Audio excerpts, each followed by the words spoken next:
Okay, so picture this, a huge library deep underground. It smells like old books and cold stone. This is the Grand Archive. And tonight, the master archivist, a man named Elias, is giving one last lesson to his apprentice, Kyle.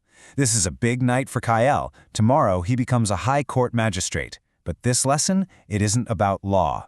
It's about the terrifying history of punishment, a history he has to understand before he can ever truly claim to understand justice. And right there, that's the heart of our entire explainer.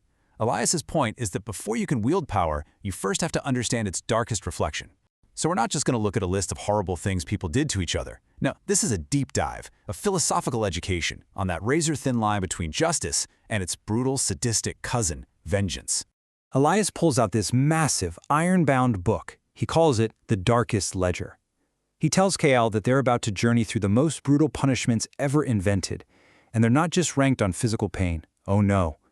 They're ranked by psychological damage, how long the suffering lasted, and just the sheer cold-blooded creativity behind them. Our descent starts now. So we kick off our countdown at number 10, way out on the high seas during the golden age of sail. This was a time of absolute iron discipline. And for crimes like mutiny, navies came up with a punishment that turned the very ship itself into a weapon of torture.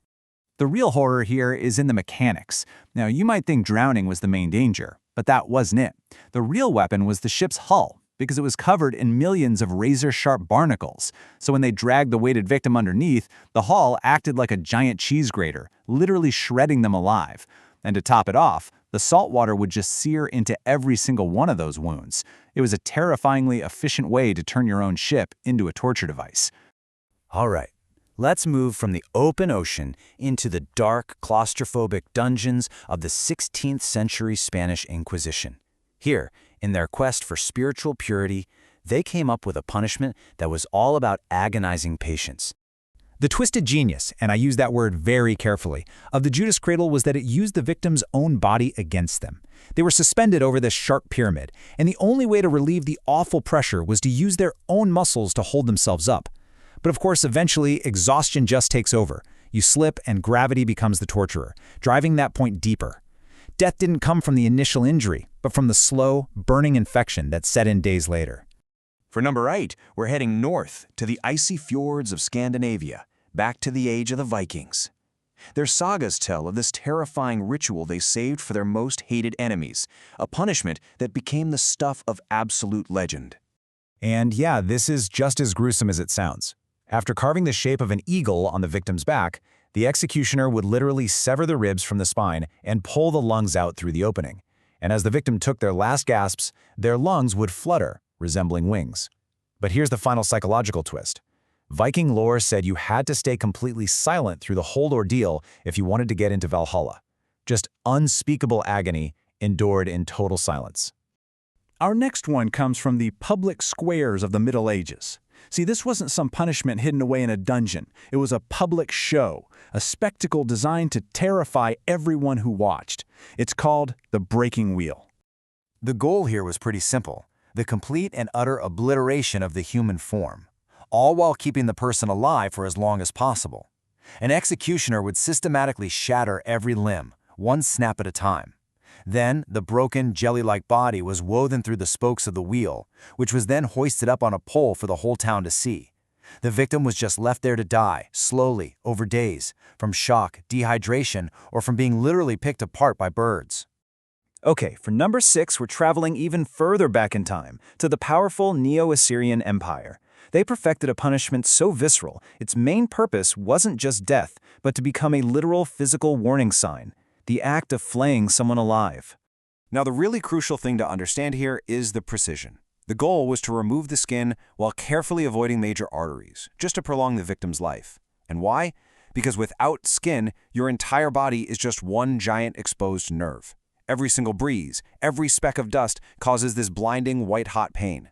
But the Assyrians took it a step further. They would actually tan the skins and hang them on the city walls. It was an architectural warning that said, you're not just defying a king, you are risking becoming the literal wallpaper of his empire. So we've hit the halfway point, and as Elias warns Kale, these last 5, they're different.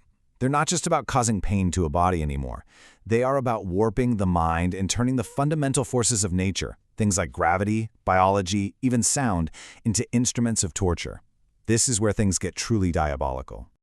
Our journey into these masterpieces of malice kicks off at number 5, with a punishment famously used by Vlad III of Wallachia, a guy so fond of this method he earned the nickname the Impaler. No, this was not a quick stake through the heart. That would have been a mercy. No, instead, a massive grease pole was inserted and then hoisted upright.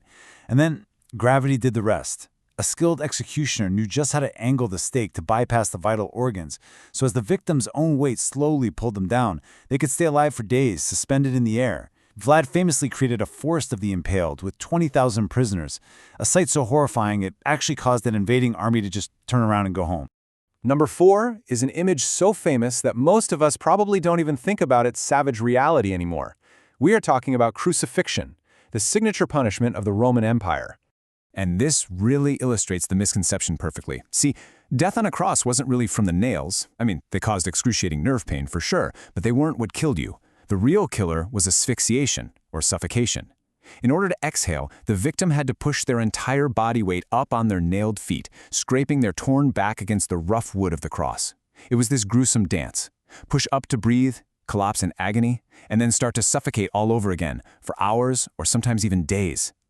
We have now arrived at the podium of nightmares. For number 3, we're going to ancient Sicily, to a tyrant named Phalaris who commissioned a device that was a triumph of both engineering and pure, unadulterated depravity. This was the Brazen Bull. It was a hollow bronze statue of a bull. A victim was locked inside, and a fire was lit underneath, basically roasting them alive. But its true horror, its evil genius, was acoustic. The sculptor designed a whole system of pipes inside the bull's head that transformed the victim's shrieks of agony into what sounded like an angry bull's bellow. It turned their final moments of suffering into parlor entertainment, stripping them of their humanity completely. For our second-to-last punishment, we go to ancient Persia. This method is, you could argue, the absolute peak of biological horror, a punishment known as scaphism, or, more simply, the boats. This one is just truly vile. The victim was sealed between 2 small boats, force-fed milk and honey to give them severe diarrhea, and then covered in more honey to attract insects. They were then pushed out into a stagnant pond, and they essentially became a living, breathing hive. Insects would lay eggs in their flesh and in the filth inside the boats, and the maggots that hatched would begin to eat the person alive from the inside out. It's a method that turns a person's own body and nature itself into the engine of their suffering. And now, we've reached the top of this dark mountain, the #1 most brutal punishment in history. It doesn't rely on fire or animals or biology. It relies on the cold, calculating precision of another human being. From Imperial China, this is Ling Chi. Ling Chi, or death by 1,000 cuts, was the ultimate punishment because it was an execution of both the body and the soul. A master executioner would methodically, almost bureaucratically, remove small slices of flesh, keeping the victim alive for hours, maybe even days, forcing them to watch their own deconstruction. This had 2 purposes. Physically, it was the ultimate display of state power over a person's body. But spiritually, in that culture, a mutilated body meant a broken, incomplete soul in the afterlife. It was an attempt to literally erase a person from both time and eternity. And at the end of this horrifying lesson, Kale asks the question that, let's be honest, has probably been on all of our minds. Why? If your goal is justice, why study the methods of monsters? What is the point of knowing about these depths of depravity? And this is Elias's devastating, crucial answer. The men who ordered these things, the ship captains, the inquisitors, the emperors, they didn't think they were monsters. In their own minds, they were the heroes. They were the champions of order, of faith, of the state. They believed they were serving justice. And so we land on the core lesson here. This is why this history matters. Power is an intoxicating thing, and the temptation to not just punish, but to make someone truly suffer for their crimes, it's immense. And that right there is the moment where justice curdles and turns into vengeance.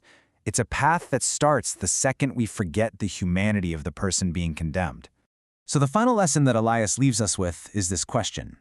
When we call for tough-on-crime policies, when we design our prisons, when we sit in judgment of other people, we are standing on that same razor's edge. And we have to ask ourselves, are we actually seeking justice, or are we just building a more modern, more sanitized version of the Brazen Bull? It's a question we should never, ever stop asking. Please like and subscribe.